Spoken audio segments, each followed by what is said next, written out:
কিন্তু আমাদের দেশে এই সিস্টেমটা চালু নাই।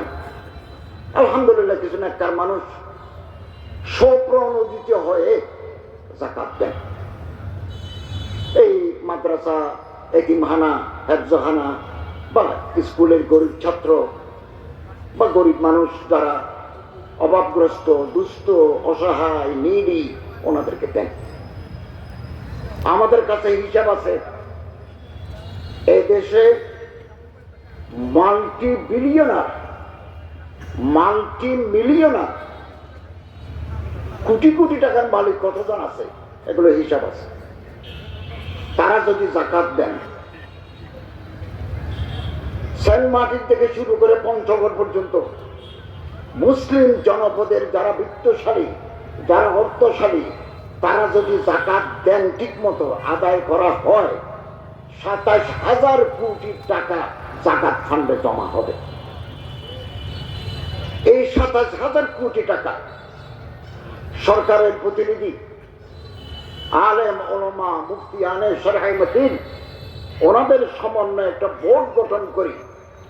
এগুলো যদি আমরা প্রপারলি বিতরণ করে দিই, মাঝখানে চুরি চামারি নাই, মাঝখানে পার্সেন্টেজ নাই, from the government fund to the downtrodden people, একেবারে গরিব মানুষের অ্যাকাউন্টে চলে যাবে।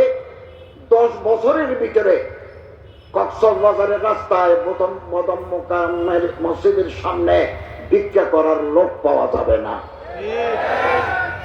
ভিক্ষা ভালো জিনিস নয়, এ হাতের দাম নাই। এটা গরিব মানুষের হাত, দরিদ্র মানুষের হাত, মিসকিনের হাত, ফকিরের হাত। আল-ইয়াদুল উলিয়া খায়রুম মিনাস সুফলা। আল্লাহ রাসূল সাল্লাল্লাহু আলাইহি ওয়াসাল্লাম বলেন, এই হাতের চাইতে হাত দামি, এ হাতে দে, হাতে লয়।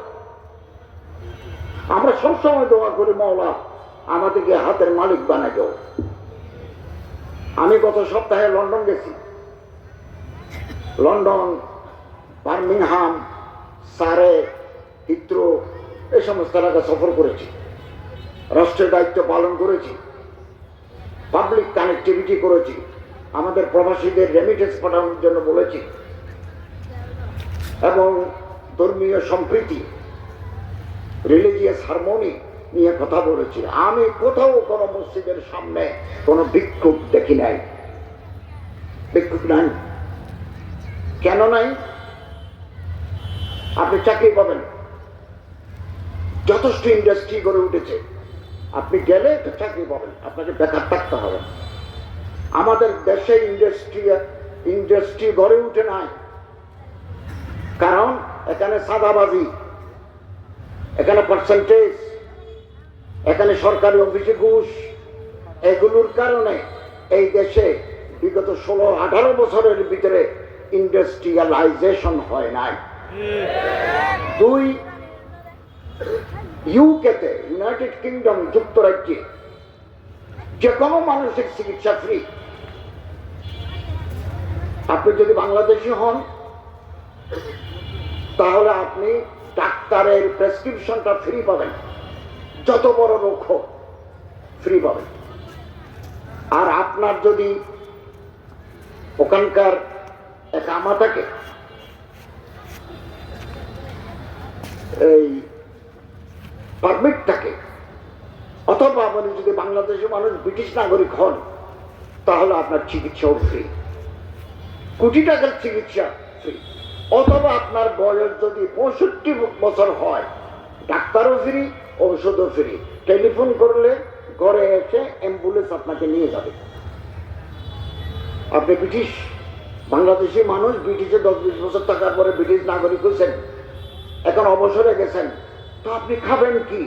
আপনাকে আগে যে চাকরি করতেন সেটার হিসাব করে একটা বেকার ভাতা দেবে। কি দেশ!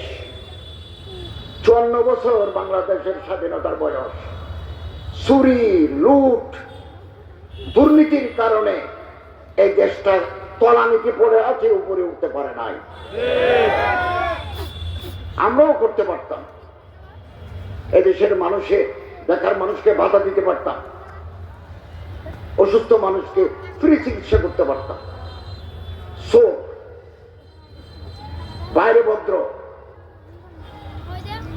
কলা চুরি করলে চোরের ফাঁসি হয়, আর আমার মতো শিক্ষিত মানুষের কলমে চুরি করলে তার কোনো কিছু নাই। This system must be changed in days to come. এই পরিবর্তন আগামী দিনে পরিবর্তন করতে হবে আমাদের। এটা আমাদের প্রিয় মাতৃভূমি, এই দেশকে আমরা ভালোবাসি। এই দেশ কোন দলের কাছে ইজারা দেওয়া হয় নাই। আমরা এই দেশকে গড়তে চাই। দুর্নীতি, স্বজনপ্রীতি রন্ধ্রে রন্ধ্রে ঢুকে গেছে। সম্মানিত হাজরিন, আমরা অন্তর্বর্তীকালীন সরকার, আমরা দায়িত্ব নিয়েছি। 4 মাস গত হয়ে গেল, 5 মাস চলছে। 20 বছরের 18 বছরের জঞ্জাল 2-4 মাসে পরিষ্কার করা সম্ভব নয়। আমরা সংস্কারে হাত দিয়েছি, খুব তাড়াতাড়ি মার্চের ভিতরে অথবা একটু পরে সংস্কার কার্যক্রম শেষ হয়ে যাবে। প্রধান নির্বাচন কমিশনার, অন্যান্য কমিশনারদেরকে আমরা নিয়োগ দিয়েছি। ভোটার লিস্টে জানুয়ারির 1 তারিখ থেকে নতুন ভাবে হাল লাগাতে হবে। নতুন যারা ভোটার হয়েছে তাদের নাম যাবে, যারা মারা গেছেন তাদের নাম বাদ যাবে। সীমানা নিয়ে যদি কোথাও বিরোধ থাকে, এটাও আমরা সম্পন্ন করব। তারপরে আমাদের প্রধান উপদেষ্টা বলছেন 2025 সালের শেষে অথবা 2026 সালের প্রথম অর্ধে 30 জুনের ভিতরে আমরা একটা নির্বাচন দেব ইনশাআল্লাহ। সে নির্বাচন হবে ফ্রি, ফেয়ার, ইম্পার্শিয়াল, সুষ্ঠু, নিরপেক্ষ, অংশগ্রহণমূলক। আমরা একটা নির্বাচন দেব। এই 16-17 বছরের পরে এই প্রথম একজন ভোটার তার পছন্দের প্রার্থীকে দিনের আলোতে ভোট দিতে পারবেন। সন্ধ্যা হওয়ার আগে ভোট আমরা শেষ করে ফেলবো। এনক্লোজারের ভিতরে কেউ থাকলে রাত হলেও আমরা তার ভোট নেব। আগে ভোট সিস্টেম শেষ। ভোট ছিল আগে প্রহসন। ভোট কেন্দ্রে প্রিজাইডিং অফিসার, সহকারী presiding officer, polling officer, answer, police এগুলো থাকতো, কিন্তু মানুষ ভোট দিতে যায় নাই। ভোটের প্রতি মানুষের আকর্ষণ নাই। আগামী যে নির্বাচন হবে, আমরা আশা করি দেশের জনগণ স্বতঃস্ফূর্ত ভাবে ভোট কেন্দ্রে গিয়ে পছন্দের প্রার্থীকে ভোট দিবেন। যারা নির্বাচিত হয়ে আসবেন, ম্যান্ডেট পাবেন, আমরা তাদের হাতে ক্ষমতা দিয়ে উপদেষ্টা পরিষদ বিদায় নেব। আমরা বারবার বলছি, আমরা ক্ষমতায় স্থায়ীভাবে থাকতে আসি নাই। আগামী দিনে যারা আসবেন তাদের পথ সুগম করতে এসেছি। বারবার আমরা চ্যালেঞ্জের মুখে পড়েছি। বারবার এক একটা বিপদ আমাদের উপরে আসে। আমি সবসময় চিন্তা করেছি 4 মাসের ভিতরে আল্লাহ তাআলার রহমত এই গভর্নমেন্টের উপর আছে। আমরা সমস্ত বিপদ আল্লাহ তাআলার রহমতে প্রতিহত করেছি। সব আল্লাহ তাআলার দয়া। আল্লাহ না করুন আমরা যদি ব্যর্থ হই, এদেশের উপর ঘোর অন্ধকার নেমে আসবে। আমরা কথা বলতে পারবো না। আমরা দায়িত্ব নেওয়ার পরে কোন মানুষ গুম হয় নাই, কোন আয়না ধরে আমরা কাউকে আটকে রাখি নাই, কারো বিরুদ্ধে মিথ্যা মামলা দিয়ে আমরা তাদেরকে জেলে পাঠাই নাই। হ্যাঁ, যারা অপরাধী, যাদের বিরুদ্ধে অভিযোগ আছে, তারা অবশ্যই আইনের আওতায় আসবেন। Law must take its own course. আইন তার নিজস্ব গতিতে চলবে। সব জায়গায় আমাদের গোয়েন্দারা কাজ করছেন, আমার বিরুদ্ধে গোয়েন্দা আছে। আমি যে লন্ডন গেছি, বার্মিংহাম গেছি, সরকার ওখানে আমাকে প্রোটেকশন দিচ্ছেন। 2 জন গোয়েন্দা দিচ্ছেন আমাকে। হাই কমিশন বলছেন, স্যার আপনার সাথে 4 জন থাকবেন, আপনার গাড়িতে 2 জন, আপনার সামনে বা পিছনে 2 জন, এগুলো আপনি দেখবেন। 2 জন ইনভিজিবল, তাদেরকে আপনি দেখবেন না, কিন্তু আপনার নিরাপত্তার জন্য তারা আপনার আশেপাশে আছে। এবং আমাদের অর্থনীতি, আমরা যখন দায়িত্ব নিয়েছি, বৈদেশিক রিজার্ভ নাই, আলহামদুলিল্লাহ 4 মাসের ভিতরে 26% বৈদেশিক মুদ্রা আমাদের তহবিলে জমা হয়েছে। আইন শৃঙ্খলা আমরা আস্তে আস্তে উন্নতি করছি। সাস্টেইনেবিলিটি ইকোনমি আমরা চেষ্টা করছি। পলিটিক্যাল স্টেবিলিটি লাগবে নির্বাচনের জন্য। রাজনৈতিক অস্থিতিশীলতা থাকলে আপনি নির্বাচন দিলে তো নির্বাচন হবে না, বাক্স খেড়ে নিয়ে যাবে। আমরা আইন শৃঙ্খলা রক্ষাকারী বাহিনীর মাধ্যমে বিডিআর, বিজেপি, র্যাব, কোস্টগার্ড, এই সমস্ত পুলিশ, সেনাবাহিনীর মাধ্যমে ব্যালট বাক্স যাতে কেউ ডাকাতি করতে না পারে আমরা এ ব্যাপারে সচেতন থাকবো। এবং আমরা যতদিন দায়িত্বে আছি আমরা কিছু কাজ করে যেতে চাই। যাকাত ধর্ম মন্ত্রণালয়ের অধীনে ইসলামিক ফাউন্ডেশন একটা প্রকল্প আছে, যাকাত বোর্ড। এটা আমরা পুনর্গঠন করেছি। ভালো ভালো আলেমদেরকে নিয়েছি, মুফতি সাহেবদেরকে নিয়েছি, বড় বড় মুফতি, বড় বড় আলেম আমরা নিয়েছি। এবং বিভিন্ন স্কুল অফ থট, কওমি, আলিয়া আর সাবসিনিয়া জাতীয় আলেমদেরকেও আমরা নিয়েছি। খুব বিজ্ঞ প্রাজ্ঞ ওলামায়ে কেরাম আছেন। 23 তারিখ মিটিং দিয়েছি। প্রতি রমজানে আমরা যাকাত কালেকশন করি সরকারিভাবে। এবছর আমরা 11 কোটি টাকা জেলা প্রশাসকদের মহোদয়দের মাধ্যমে আমরা প্রতিটি জেলা, উপজেলা, ইউনিয়নের মাধ্যমে আমরা এগুলো বিতরণ করব খুব স্বচ্ছতার সাথে। আমরা অ্যাকাউন্ট পে চেক দেব। যারা গরিব, যারা দুস্থ, যারা এতিম, যারা অসুস্থ, যাদের আর্থিক সঙ্গতি নাই, তারা আবেদন করবেন। ইসলামিক ফাউন্ডেশন যে কর্মকর্তা আছে ওনার দপ্তরে করতে পারেন, ডিসি মহোদয়ের দপ্তরে করতে পারেন। স্থানীয়ভাবে যাকাতের একটা বোর্ড আছে, ওই বোর্ডের কর্মকর্তারা বসে দরখাস্তগুলো বাছাই করবেন। বাছাই করে সবচেয়ে যারা গরিব, অসুস্থ, দুস্থ এরকম মানুষকে ওনারা তালিকা করবেন এবং একটা মিটিংয়ের মাধ্যমে চেকগুলো হস্তান্তর করবেন। আর ঢাকাতে আমরা কেন্দ্রীয়ভাবে ইসলামিক ফাউন্ডেশনে 80% আমাদের টাকা আমরা গ্রামাঞ্চলে পাঠাই দিই। 20% টাকা আমরা কেন্দ্রে রাখি।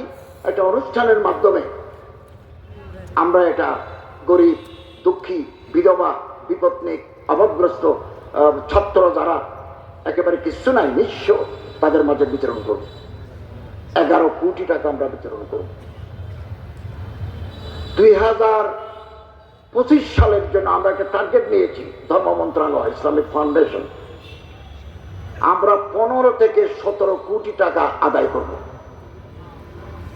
আমি কক্সবাজারের ধনী ব্যক্তিদের কাছে আবেদন জানাই, আপনারা আপনাদের যাকাতের টাকা স্থানীয় মাদ্রাসায় দেন, এতিমখানায় দেন, দুঃখী মানুষকে দেন, আপনজন আছে তাদের দেন। একটা অংশ সরকারকে দিবেন, ধর্ম মন্ত্রণালয়কে দিবেন, ইসলামিক ফাউন্ডেশনকে দিবেন। দিতে এখন ব্যাংকে যেতে হবে না। আমরা অতি সত্তর ঘোষণা করব, আমরা একটা মোবাইল অ্যাপস চালু করেছি। আপনি আপনার এখানে বসে ব্যাংক অ্যাকাউন্ট থেকে টাকা পাঠিয়ে দিবেন, আমাদের এখানে জমা হয়ে যাবে। আপনাকে ব্যাংকে যেতে হবে না। আমরা একটা অ্যাপস করেছি, পত্রিকা দেব। ওই অ্যাপসের আপনি মোবাইলে ঢুকে আপনার অ্যাকাউন্ট থেকে ডেবিট করে দিবেন, এগুলো আমাদের অ্যাকাউন্টে চলে যায় ইনশাআল্লাহ আজিজ। আমরা আশা করছি এই বছর 11 কোটি, 2026 সালে এটা 15 থেকে 17 কোটি করবো ইনশাআল্লাহ। কক্সবাজারের ধনী, অনেক ধনী মানুষ আছে আলহামদুলিল্লাহ, অনেক ধনী। আপনি একটা অংশ আপনার এলাকায় দেন, মাদ্রাসায় দেন, এতিমখানায় দেন, হাফজাখানায় দেন, আত্মীয় স্বজন যারা আছে তাদের দেন। একটা অংশ আপনারা গভর্নমেন্টকে দিবেন এবং এই টাকা গরিব দুঃখীদের কাছে যাবে, 1 পয়সাও তছরূপ হবে না। আমার মন্ত্রণালয় থেকে হিন্দু কল্যাণ পরিষদ ট্রাস্ট, বৌদ্ধ কল্যাণ ট্রাস্ট, খ্রিস্টান কল্যাণ ট্রাস্ট, ইমাম মুয়াজ্জিন কল্যাণ ট্রাস্ট, এগুলোর বিভাগ আছে, এগুলো আমার মন্ত্রণালয়ের অধীনে, আমি সবগুলোর পদাধিকার বলে চেয়ারম্যান। আমরা যে টাকাগুলো দিই এগুলো অনলাইন ব্যাংকের অ্যাকাউন্টে চলে যাবে। চুরি করা, পার্সেন্টেজ খাওয়ার সুযোগ নাই।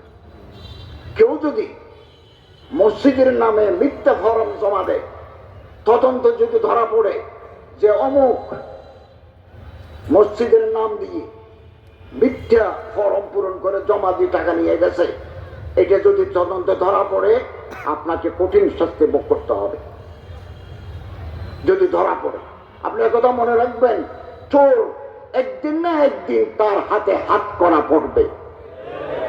দুনিয়াতেও বিচার হবে, আখিরাতে বিচার বাকি থাকবে। আমি আপনাদের সহযোগিতা চাই। কত টাকা থাকলে জাকাত দিতে হয়?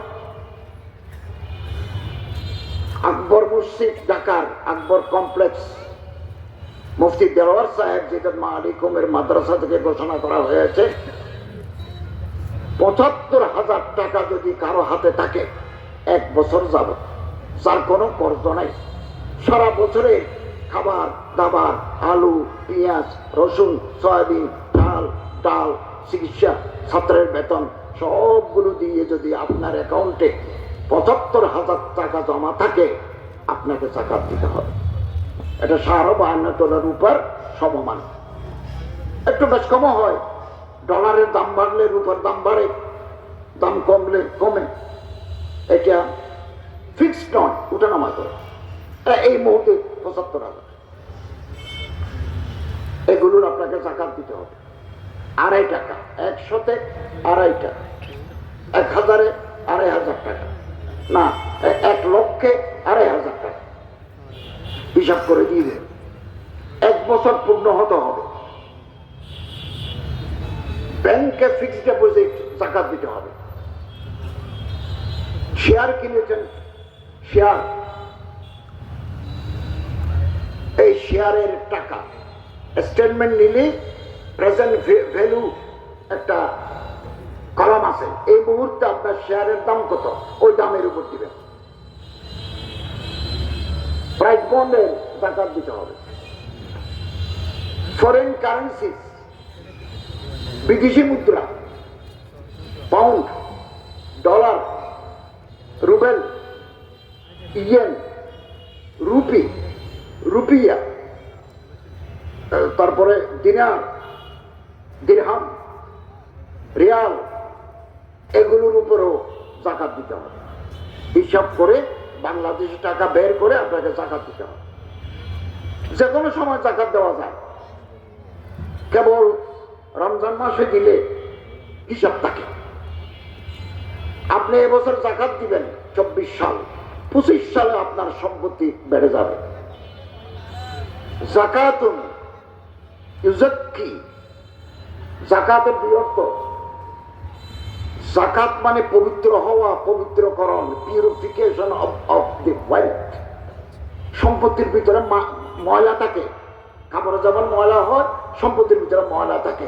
জাকাত দিবেন, ময়লা দূর হয়ে যাবে, ময়লা কুচল দূর হয়ে যায়গা। ২, জাকাতুনের আর একটা হচ্ছে বৃদ্ধি পাওয়া, অগমেন্টেশন অফ দি ওয়েলথ। আপনি এবছর জাকাত দিবেন, আগামী বছর বেড়ে যাবে। আমি এক জামানায় ছোট মাদ্রাসায় চাকরি করতাম, একেবারে কম বেতনে। তো বাচ্চা যদি কম থাকে, আপনার আল্লাহ তাআলা রিজিকও দিবেন কম। বাচ্চা কাচ্চা যদি বাড়িতে মেয়ে বিয়ের উপযুক্ত হয়, আল্লাহ রিজিকের ভলিউম বাড়াই দিবেন। ছেলের জন্য প্রবন্ত হবে, আল্লাহ চিন্তা করবেন, যা ওর তো আর কিছু টাকা দেওয়া দরকার, না হলে ছেলে বিয়ে দিবি করে কি করে। মেয়ে লোক বিয়ের উপযুক্ত হয়েছে, আল্লাহ, আপনি আল্লাহর কাছে চাইবেন, চাইবেন, আল্লাহকে ভয় করে চলবেন।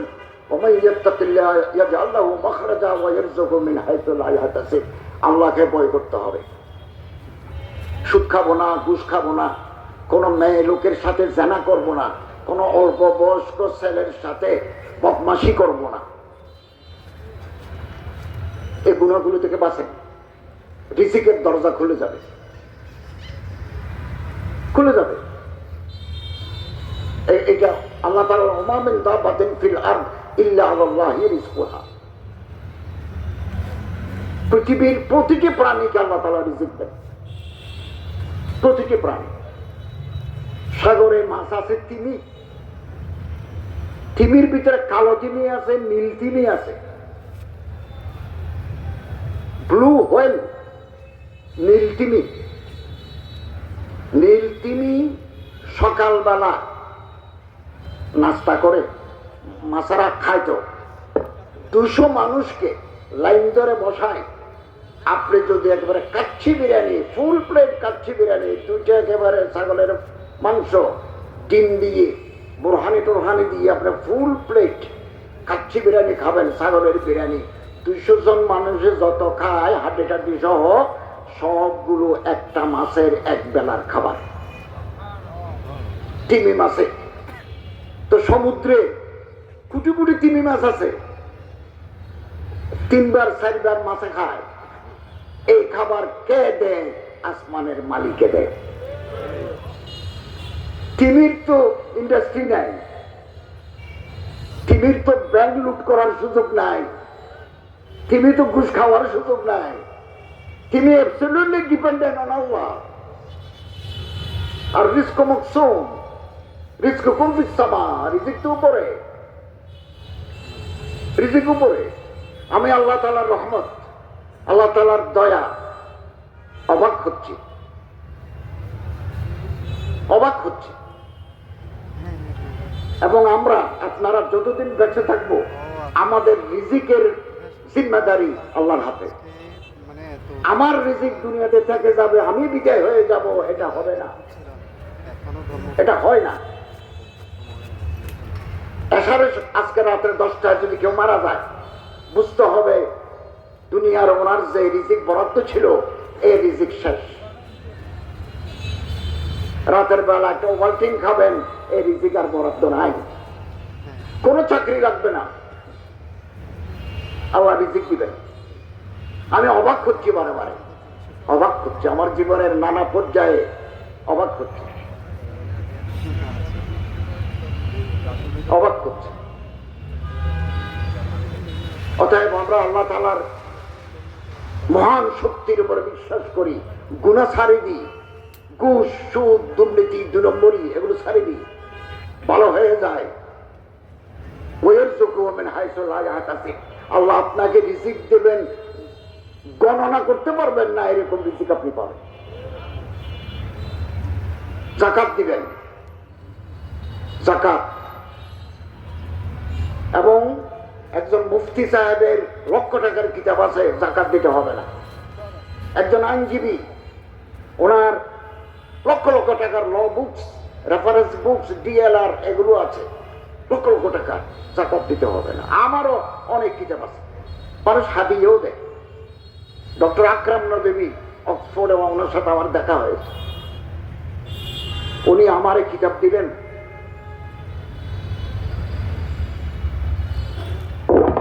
আল ওয়াফা বি আসমাইন নিসা, 48 খণ্ড। বহন করতে 2 জন লাগে, 61 বছর বয়স, নদওয়াতুল উলামা, লখনৌ ফারেক, পরে পিএইচডি করছেন, বড় মুফতি, আসমাউর রেজালের অনেক বড় শখসিয়ত। আমাকে 2 প্যাকেট দিছে, 48 খণ্ড, মহিলা মুহাদ্দিসদের জীবনী। ওনার বাসায় গেছি অক্সফোর্ডে, জিজ্ঞাসা করলাম বয়স কত, 61 বছর। মুসলিম শরীফের পূর্ণ সরাহ আরবিতে লিখে সৌদি আরবে ছাপা হচ্ছে। কাজ কর্নেওয়ালারা বসে নাই, যাদের কাজ নাই তারা ফেসবুকে গুতাগুতি করে, এর বিরুদ্ধে সমালোচনা, ওর বিরুদ্ধে সমালোচনা, এগুলো করে, যাদের কোনো কাজ নাই। আইডল ব্রেন ডেভিলস ওয়ার্কশপ, যার কোনো কাজ থাকে না, শয়তানের ওয়ার্কশপ দেয় মাথার ভিতরে, কারখানা বসাও টুকটাক করার জন্য। আমি জিজ্ঞাসা করলাম, আপনি এই কতক্ষণ লেখেন? বললো, আমি কোনো দাওয়াতে যাই না, সেমিনার, সিম্পোজিয়াম, ওয়াজ, গ্যাদারিং, এগুলোতে আমি যাই না। আমি ফজরের নামাজ পড়ে একটু হাঁটি, এরপরে চা নাস্তা খাই, আমি লিখতে থাকি 11টা পর্যন্ত। আর কলেজে যদি ক্লাস থাকে কলেজে যাই। জামাটা খাটো, মাথায় টুপি নেই, দেখলে মনে হয় না ইমামুজ্জামান, এটা দেখতে মনে হয়। সুন্নতি পোশাক পরা আলহামদুলিল্লাহ, এটা অনেক বড় গৌরব। সালেহীনদের পোশাক আলহামদুলিল্লাহ। কেউ যদি পোশাক নাও পরে, তারপরে কি খারাপ ধারণা পোষণ করা ঠিক নয়। জৌদত, সালাহিয়ত, আমি তো অবাক হয়েছি। এরপরে তিনি আমাকে বলছেন, আমি এখন কোরআন শরীফের তফসির লেখার হাত দিয়েছি আরবিতে, নয়ে জাবিয়ে সে, নই আন্দাজ সে তিনি কোরআন শরীফের তফসির লিখছেন। এবং এটা প্রথমে আরবি লিখবেন, এরপরে উর্দু লিখবেন, এরপরে ইংরেজি। 4 ভাষা সমান, আরবি, উর্দু, ইংরেজি, ফার্সি। আগের জমানায় আমরা জাহাবের কিতাব পড়ি, ইমাম জাহাবে আল জামিল আহকামিল কোরআন আল্লামা কুরতুবীর জীবনী পড়েছি। কিতাবুল মঙ্গল মুলুক ইবনে জারীর তাবরীর কিতাব দেখছি, কুতুবখানা, এই মাথা থেকে আমাদের ইমাম আহমদ বিন হাম্বলের মুসনাদ দেখেছি, এই মাথা থেকে ওই মাথায়। এই জমানায় একজন জীবন্ত মানুষ আমি ইংল্যান্ডে দেখে আসলাম, ডক্টর আকরাম নদভী। হ্যাঁ, অনেকের সাথে তার একতলাপ আছে, তাফাররুদাত আছে, একতলাপ আছে, থাকতে পারে, থাক না। কিন্তু ওনার এলমি সারমায়া। তো উনি ফেসবুকে আমার সম্পর্কে একটা স্ট্যাটাস দিচ্ছেন, সৌদি আরব থেকে একজন, আমি এমনি দেখি নাই, সৌদি আরব থেকে আমার কাছে একজনে পাঠিয়েছেন, তা আমাকে খুব প্রশংসা করছেন। এবং সেখানে একটা গুরুত্বপূর্ণ কথা লিখছেন, এটা আপনাদের শোনাই, একমত নাও হতে পারেন।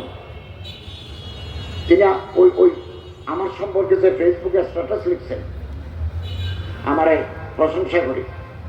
ওখানে তিনি এক জায়গায় লিখছেন, আমি বাংলাদেশ সম্পর্কে ওনার মতামত জানতে চেয়েছি।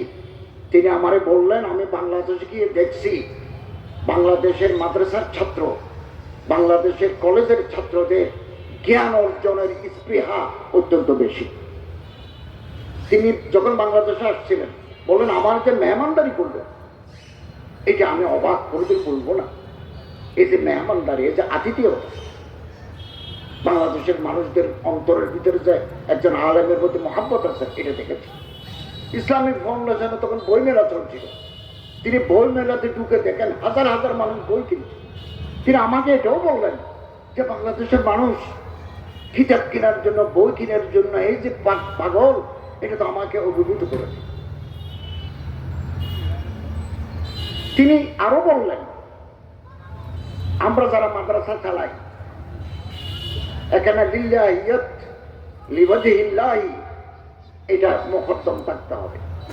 এখন কোন মহতাম সাহেব যাওয়ার সময় যদি আমার ছেলেকে মহতামিম বানিয়ে যায়, সেটা লিল্লাহিয়তে কাজ করে না।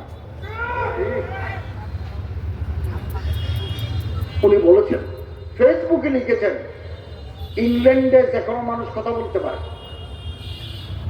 আপনি ওয়েস্টমিনিস্টার হাউস অফ কমন্স এর সামনে, হাউস অফ লর্ডস এর সামনে মিছিল করতে পারবেন, মিটিং করতে পারবেন, মাইক দিয়ে বক্তৃতা করতে পারবেন। আমি যখন আসতেছি, সাদা সাদা লোকেরা ফিলিস্তিনের মুসলমানদের পক্ষে বক্তৃতা করছে। আমি যখন ওয়েস্টমিনিস্টার দিয়ে গাড়ি নিয়ে যাচ্ছি, পারবেন। যে কোনো এই আমাদের বৈষম্য বিরোধী আন্দোলনের সময় হাজার হাজার বাঙালি সাদা লোক ময়দানে এসে এই আন্দোলনকে সমর্থন করে বক্তৃতা করেছে।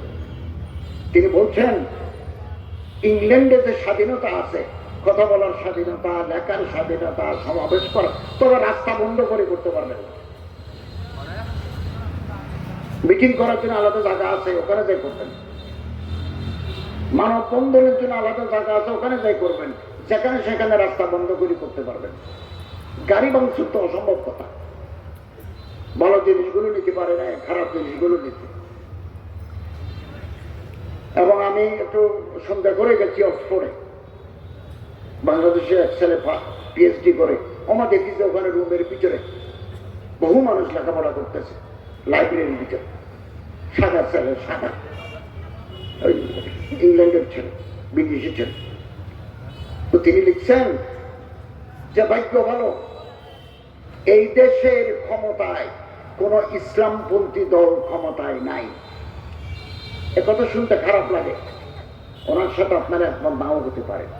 তো একজনের কথা বলছে, এটা আমি রেওয়ায়েত করছি মাত্র। তিনি লিখছেন, আমার কাছে মোবাইলের ভিতরে আছে, এই দেশের ক্ষমতায় মুসলমানদের কোন দল ক্ষমতায় নাই। যদি দেখতো তাহলে উনি ওনার দলের লোক দিয়ে সব সাজাই ফেলতেন, অন্য দলের লোকদেরকে তিনি কর্নাট করে রাখতেন, ঠেলি দেওয়ালের শিলার ভিতরে ঢুকে দিতেন। এক দল ৬০ দলে ভাগ, এক তবলিগ ২ দলে ভাগ, একে অপরকে ধরে মাথা ফাটে দিয়ে চুরি বাড়ি নেই। লেবার পার্টি, এই ঘটনা ওখানে নাই। তিনি লিখছেন এটা, যদি ইসলামী কোন দল ক্ষমতায় থাকত অন্যান্য দলকে তারা ঠেলি শিকাগোর ভিতরে ঢুকে দিত। তারা হক, ওরা না হক, ওরা আকিদাওয়ালা, ওদের আকিদা সই নয়, এগুলো বলতো। ভাগ্য ভালো আমেরিকায় কোন ইসলাম, ইংল্যান্ডে কোন ইসলামপন্থী দল ক্ষমতায় আসে না। It is his observation, I am telling you, এটা ওনার কথা, আমি রেওয়ায়েত করছি না। সম্মানিত হাজিরিন, আমরা যাকাত দেব, আমাদের সম্পত্তিকে আমরা পরিচ্ছন্ন করব, পরিষ্কার করব, সম্পত্তি বাড়বে। আপনি দিয়ে দেখেন ২৪ সালে হিসাব করে দেখেন কত টাকা আছে। ১ বছর যাব, প্রাইভেট কারের উপরে কোনো যাকাত নাই। হ্যাঁ, প্রাইভেট কার কিনে যদি ভাড়া মারেন, কক্সবাজার রামু, কক্সবাজার ঈদগাহ বাইশারি, তখন ওটার আয় থেকে আপনার যাকাত দিতে হয়। যে ঘরে আমরা বাস করি তার যাকাত নাই। এখানে বড় বড় আলমরা আছেন কক্সবাজারে, হযরত মুফতি কেফায়েতুল্লাহ সাহেব আছেন, মুফতি মোহসেন শরীফ সাহেব আছেন, মোল্লা মুসলিম সাহেব হুজুর আছেন, শহরের উপর অনেক বড় বড় ওলামায়ে কেরাম আছেন, জোয়ামা আছেন। এখানে তাদের কাছ থেকে মাসাইল আপনারা জেনে নেবেন। যে বাড়িতে আমরা থাকি এই বাড়ির ভাড়া নাই, এই বাড়ির যাকাত নাই। হ্যাঁ, ৩ তলা বাড়ির যদি ২ তলা ভাড়া দিই, ওই ভাড়া আমার মূল আয়ের সাথে ব্যাংকের টাকা জমার সাথে যুক্ত হয়ে যাকাত যোগ্য হয়ে যাবে। স্পিড বোর্ড আছে কেউ এই কস্তুরি ঘাট থেকে মুশকিল টানে, ওই কুতুব দিয়ে টানে। এটা যদি কারো ব্যক্তিগত থাকে, আমি এখন উঠে ওখানে যাব, এটা ভাড়া নাই। কিন্তু এটা যদি প্যাসেঞ্জার টানে, এই আয়ের উপরে যাকাত দিতে হবে। যাকাত যদি ঠিক মতো বিতরণ হয়, ২৭,০০০ কোটি টাকা কিন্তু যাকাত, এই যাকাত ঠিক মতো বিতরণ করে গরিবের কাছে গেলে 10 বছরের ভিতরে ভিক্ষুকের সংখ্যা সহনীয়ভাবে কমে যাবে, আপনি ভিক্ষুক পাবেন না। তবে যাকাতটা আমরা যেভাবে দিই আদায় হবে, 10 টাকা 10 টাকা করে দিলে আদায় হবে, 100 টাকা 100 টাকা করে দিলে আদায় হবে। কিছু ওষুধ কিনে যদি তারে হস্তান্তর করেন, মিল্কিয়ত হস্তান্তর করতে হয় যাকাতে, আপনি ৫,০০০ টাকার ওষুধ কিনে দিলেন, আদায় হবে। হসপিটালের বিলগুলো আপনি দিয়ে দিলেন, তাকে বললেন তোমার বাচ্চা হয়েছে, এখানে 1 লাখ টাকা আসছে, আমি তোমার এই টাকা দিয়ে দিলাম, এই সিলিপ আদায় হয়ে যাবে। এবং আপনি তার এজাজত নিয়ে ঘর বানিয়ে দিলেন, ঘরটা তাকে হস্তান্তর করে দিলেন, যাকাত আদায় হবে। কিন্তু আমরা যাকাত দিই একটা লুঙ্গি অথবা একটা শাড়ি।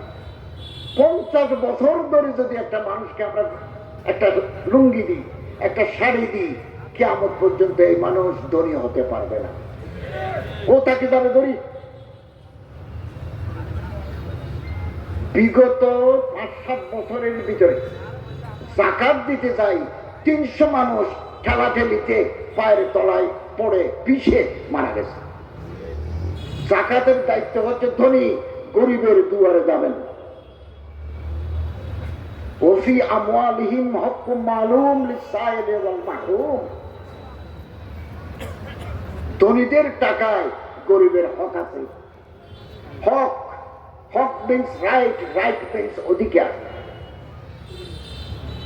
ধনীদের টাকায় গরিবের হক আছে। এটা আল্লাহ রাসূল সাল্লাল্লাহু আলাইহি ওয়াসাল্লাম এই আল্লাহর এই অর্ডার বাস্তবায়ন করেছেন। অর্থনীতি ভিত্তিক যদি এই যাকাত ভিত্তিক যদি অর্থনীতি প্রতিষ্ঠিত হয় তাহলে দরিদ্রতা বিমোচন হয়ে যায়। ভিক্ষাখানা আছে, ভিক্ষাখানা আছে, বাড়িতে বাড়িতে সেক্স বিক্রি হয়, বিভিন্ন জায়গায় পয়েন্টে পয়েন্ট সেক্স বিক্রি হয়, মেয়ে বিক্রি হয়। আমি রাত 12:30টায় ওয়াজ করে ওই কলাতলি পার হয়ে ওদিকে হোটেলে যাচ্ছি, শীতকাল, অন্ধকারের ভিতরে দুটো সুন্দরী মেয়ে দাঁড়িয়ে আছে, রাত 12:30টা পৌনে একটা। আমি ইতিহাসের ছাত্র, আমার বুঝতে 1 মিনিট বাকি নাই। They are waiting for the customer. নাহলে রাত 12:30টায় কেন এই শীতের মৌসুমে এসে প্রায় দোকান বন্ধ হয়ে গেছে। খুব ভালো দেখতে শুনতে সুন্দরী অভিজাত পরিবারের মেয়ে বলে মনে হয়, দামি ঘড়ি, দামি পোশাক, দামি সেন্টার। কেন? আমরা কি খোঁজ নিয়ে দেখেছি? আমরা তো গদা নিয়ে তারে দৌড়াই। কেন তুই খারাপ কাজ করতে আসছিস কলাতে ডেকে? It is a common phenomena. নাজায়েজ কাম, জানা হারাম, এটা তো আমরা জানি, কিন্তু আমরা কি জানতে চেয়েছি কেন তুমি রাস্তায় 12:30টায়? তুমি কার মেয়ে? তুমি কার মো? আপনি খুঁজবেন। কিছু শয়তান আছে, কিছু সেক্স ট্রেডার আছে, সেক্স সেলার আছে, যৌনতা বিক্রি করে কর্ণবালা কিছু আছে শয়তান। অধিকাংশ সেক্স ওয়ার্কার ভাতের অভাবে রাস্তায় নেমেছে। এগুলো আমাদের কাছে রিপোর্ট আছে। আমরা তো তার পেটে ভাত নাই। তাকে গিয়ে বলেন না, বোন তোমার নাম কি, তোমার বাড়ি কোথায়, তুমি কেন রাস্তায় এসেছো, আমি তোমার বিয়ে করতে চাই, আমি আপনাকে লিখে দেব।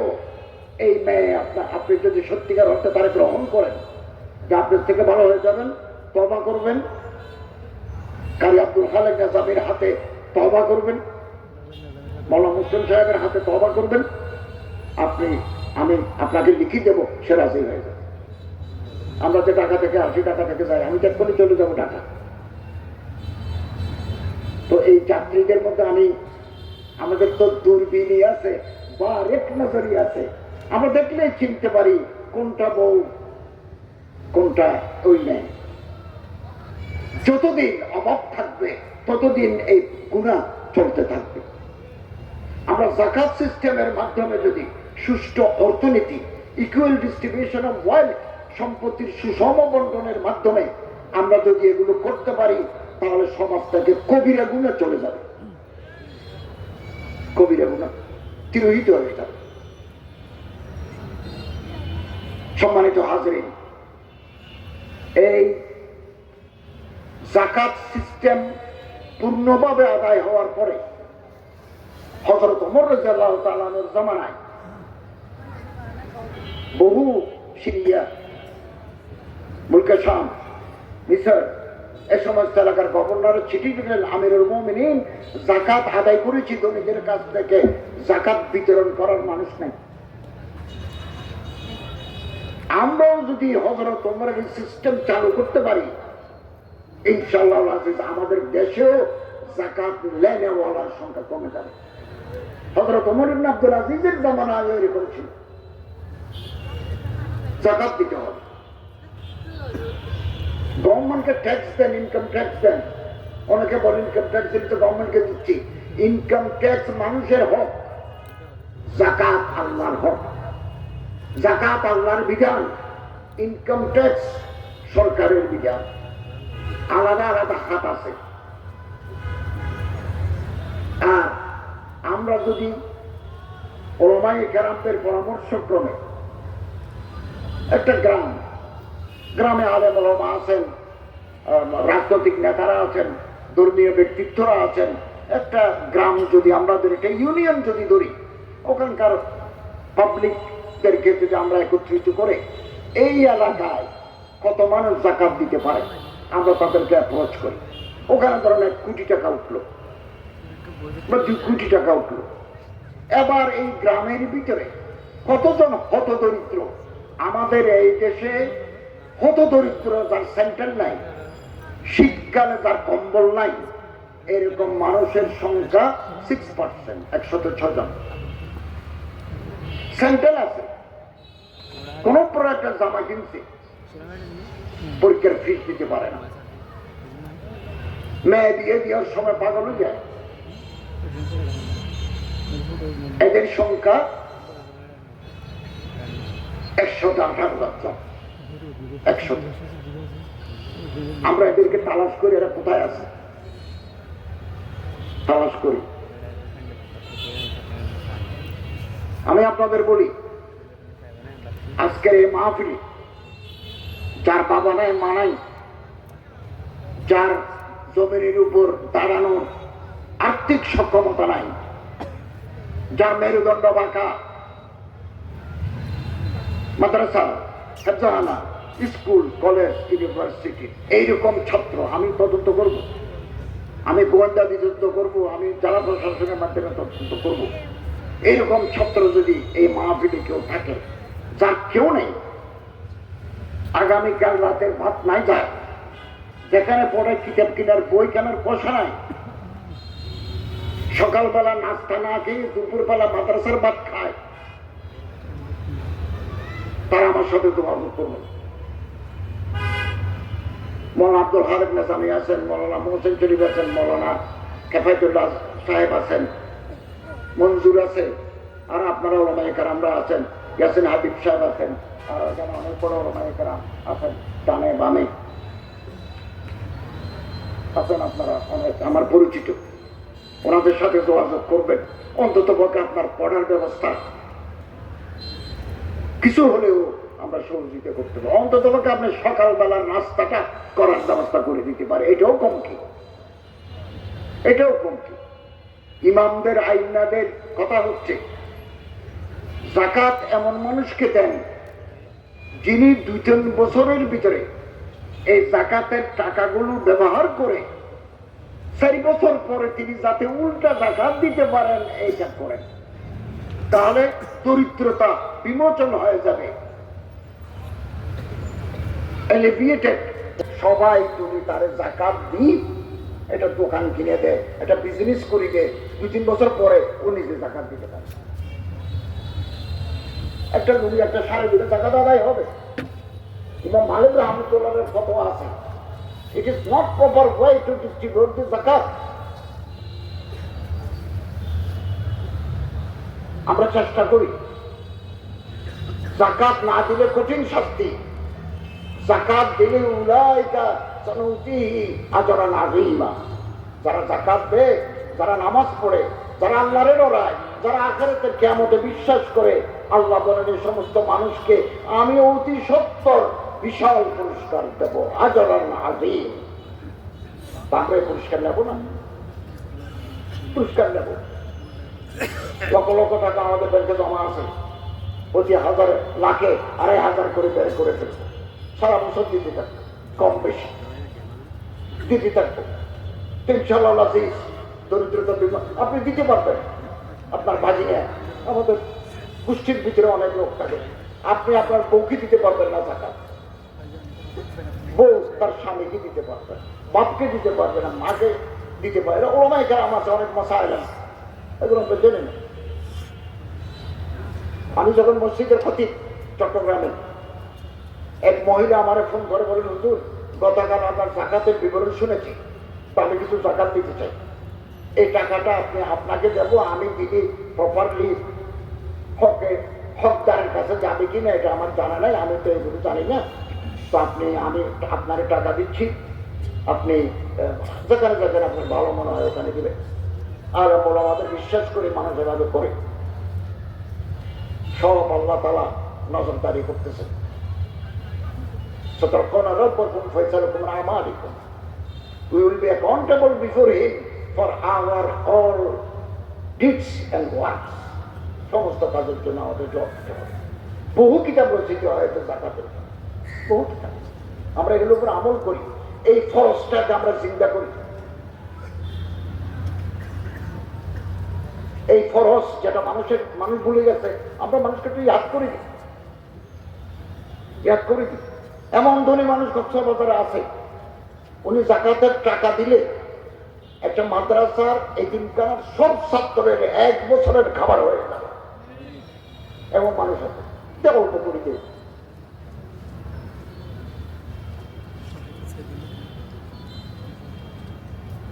এবং সম্মানিত হাজরে, জাকাত না দিলে, জাকাত যারা দেয় মানে তারা ইমানদার,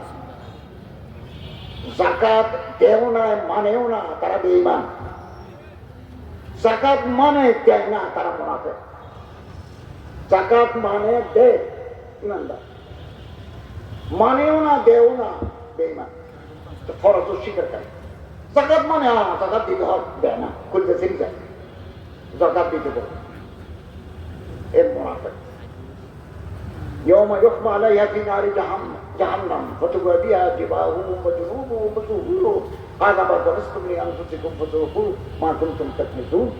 কিয়ামতের দিনে সোনা চাঁদির উপর এই যে বাংলাদেশের টাকা এগুলোকে সোনা বানাই, কনভার্ট করি, কপালে, কাঁধে, পেটে, পিঠে আল্লাহ সেঁক দিবেন দুজকের আগুন দিয়ে, গরম দিয়ে, এবং বলবেন ফযুকু, ভালো করে মজা বুঝো, হাজা মা কানাস্তুম লিআনফুসিকুম ফাযুকু মা কুনতুম তাকনিজুন। This is your world, you have preserved in the heart. এগুলো তোমার সম্পদ। এই কোরআনের কথা, কোরআনের কথা। আমরা অনেকে জাকাতে মালিকের নেশা, কম বেশি ছোট বড় দিই, আমরা জাকাত দেওয়ার মানসিকতা তৈরি করি। তাফসীর ইবনে কাসীরে আছে, আমি শেষ করব, তাফসীর ইবনে কাসীরে আছে রাসূল করিম সাল্লাল্লাহু আলাইহি ওয়াসাল্লামের জামানা এক মুনাফিক ছিল, সালাবা ইবনে আবি হাতিম। সালাবা ইবনে আবি হাতিম, সালাবা ইবনে হাতিম নয়, সালামা ইবনে আবি হাতিম। সালাবা ইবনে হাতিম বদরি, আর সালাবা ইবনে আবি হাতিম মুনাফিক।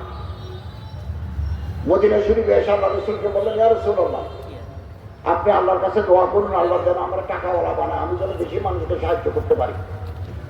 হযরত প্রথম দিকে বলেন নাই, প্রথম দিকে বলছেন যে আমি তো আল্লাহরে টাকা পয়সার জন্য কোনোদিন বলি নাই। এগুলো কোরআন শরীফের তাফসীর, আমাদেরকে তাফসীর পড়া দরকার,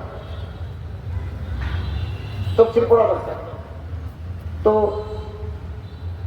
পরের কয়েকদিন পরে আবার আসছে, এসে বললেন, ইয়া রাসূলুল্লাহ, আপনি আমার জন্য আল্লাহ দরবারে দোয়া করেন। তখন আল্লাহ রাসূল বললেন, আল্লাহুম্মা রযুক সালাবাতা মালান। তাফসীরে দেখেছি, খোদা সালাবার সম্পত্তি বাড়াই দাও, সে গরিব মানুষকে সাহায্য করবে। আল্লাহ তাআলা দোয়া কবুল করেছেন। 6 মাসের ভিতরে ওর ছিল ছাগলের খামার, ভেড়ার খামার, একেবারে উই পোকার মতো করে তার সম্পত্তি বেড়ে গেছে। এবার আল্লাহ তাআলা আয়াত নাযিল করলেন, খুয মিন আমওয়ালিহিম সাদাকা। আল্লাহ বলেন, আমি যাদেরকে ধনী বানিয়েছি তাদের কাছ থেকে যাকাতের টাকা নিয়ে গরিব মানুষের মধ্যে বিতরণ করে দিন। হযরত চিঠি লিখলেন সালামার কাছে, আরেকটা ওটওয়ালার জন্য আল্লাহ রাসূল দোয়া করছেন। সাহাবায়ে কেরাম গেছেন ওটওয়ালার কাছে, ওটওয়ালা চিঠি পাই এত বেশি খুশি হয়েছেন, বলেন তোমার আমার খামার বাড়িতে ঢুকো। হযরত জবাবে দিচ্ছেন, যাকাতের যে নিয়ম, এতটা ওট থাকলে এতটা যাকাত দিতে হবে, এতটা ছাগল থাকলে এতটা যাকাত দিতে হবে, নিয়ে নাও। আমি বেশি খুশি হয়েছি, এটা আমার জান্নাতের টিকিট। সালাবার কাছে যখন গেল, বলে হায় হায় আফসোস, কিছু টাকা পয়সা নাড়াচাড়া করি বলে আল্লাহ রাসূল আমাকে আমার উপর ট্যাক্স ধার্য করে দিচ্ছেন। যাকাত ট্যাক্স নয়, যাকাত ইবাদত। চলে আসছে দেয়, আসে বলতে হযরত ওটওয়ালা দিল, ছাগলওয়ালা দিল না। তখন আল্লাহ রাসূল বলেন, আল্লাহর অর্ডারের জন্য অপেক্ষা করো। কোরআন শরীফে আয়াত নাযিল হয়ে গেল, ওমিনহুম মান আহাদাল্লাহ, যারা আল্লাহর সাথে ওয়াদা করে, আল্লাহ যদি তাদের টাকা পয়সাওয়ালা বানায়, লানাসাদদাকান্না ওয়া লানাকুনান্না মিনাস সালিহিন। একবার নূরে তাকিদ, একবার লামে তাকিদ, ডবল তাকিদ, বারোনে সাকিয়া। हम जरूर भी जरूर नेककार बनेंगे और ज़कात अदा करेंगे। फलम्मा आताहुम, আল্লাহ যখন তাদের পয়সা দেয়, বখিলু বিহি ওয়াতাওয়াল্লাউ হুম মুরিদুন, তারা আর দিতে চায় না, যাকাতের জন্য আসলে মুখ ফিরে থাকে। আল্লাহ রাসূল বললেন এটা সালাবার জন্য নাযিল হয়েছে। সালাবার মামা ছিল, তাড়াতাড়ি খামার বাড়িতে চলে গেছে। গিয়ে বলছে যে বাড়ি হ্যাঁ অবস্থা খারাপ, কোনো নাযিল হয়েছে, তুমি কালকে 500 ছাগল, 500 ছাগল, 40টা ছাগল থাকলে একটা ছাগল জাকাত দিতে হয়। এবার 500 ছাগল মানে কয় হাজার ছাগল নিয়ে আসছে। রাসূল সাল্লাল্লাহু আলাইহি ওয়াসাল্লাম হুজরা থেকে বের হয়ে দেখলেন যে কোনো গজবা নাই, কোনো সেরিঙ্গা নাই, কোনো জিহাদ নাই, জাকাত করতে আসলো। সালাবা আসে বলে হুজুর চিঠি পাইছি, দিতে একটু দেরি হয়ে গেল, হুজুর আনছি নাই। আল্লাহ পয়গম্বর বলেন গত রাতে আল্লাহ আমারে মানা করে দিয়েছেন তোমার কাছ থেকে যেন জাকাত গ্রহণ না করি, তুমি চলে যাও। 2 বছর পর আবার আসছেন, তাফসীর ইবনে কাসীর, আসাহ তাফসীর রাওয়ায়াতান ইবনে কাসীর, আবার আসছেন, নাই কোন নতুন অর্ডার নাযিল হয় নাই। হযরত আবু বকরের জামানায় 2 বছর আসছে, বলেন আল্লাহ রাসূল নাই, আমরা নিতে পারবো না। হযরত ওমরের জামানায় আসছে, হযরত ওমর গ্রহণ করেন নাই। হযরত উসমানের জামানায় আসছে, আরো বেশি ছাগল নেই, নাই। হযরত উসমানের জামানায় সালাবা মারা গেছে, কিয়ামত পর্যন্ত তার কবরে আগুন জ্বলবে, আগুন জ্বলবে। অতএব ভাইয়েরা, আল্লাহ তাআলা যাদেরকে টাকা দিয়েছেন, পয়সা দিয়েছেন, পাকা বাড়িতে থাকার সুযোগ দিয়েছেন, বিমানে চলার সুযোগ দিয়েছেন, মালি ফরাগত সরবত আহলে সরবত, আল্লাহর অনেক বড় দান। আপনারা আপনাদের টাকা কেবল যাকাত কেন, তাবাররুআত, সাদা, সাহায্য, মসজিদে, মাদ্রাসা, এতিমখানায়, হেফজখানায়, দুঃখী, অভাবগ্রস্ত, ভিক্ষুক, এদেরকে দেন। একটা অংশ ইসলামিক ফাউন্ডেশনের জাকাত বড় দিবেন। আমি আপনাদেরকে আবারও বলছি, বড় বড় আলেম, আনন্দের মাদ্রাসার মুফতি সাহেব, বাইতুল ওইখানে আকবর কমপ্লেক্সের মুফতি সাহেব সহ আমি বিরাট এই বিজ্ঞ আলেমদের একটা জাকাত বোর্ড গ্রহণ করেছি। 23 তারিখ আমরা বসবো। আমাদের যে টাকাগুলো আছে 11 কোটি টাকা আমরা বিতরণ করে দেবো।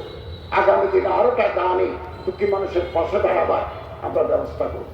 আল্লাহ তাআলা আমাদের সবাইকে কোরআনের হুকুম, রাসূলুল্লাহ সাল্লাল্লাহু আলাইহি ওয়াসাল্লামের সুন্নতের উপর আমল করার তৌফিক দান। ওয়া আখিরু দাওয়ানা আলহামদুলিল্লাহি রাব্বিল আলামিন।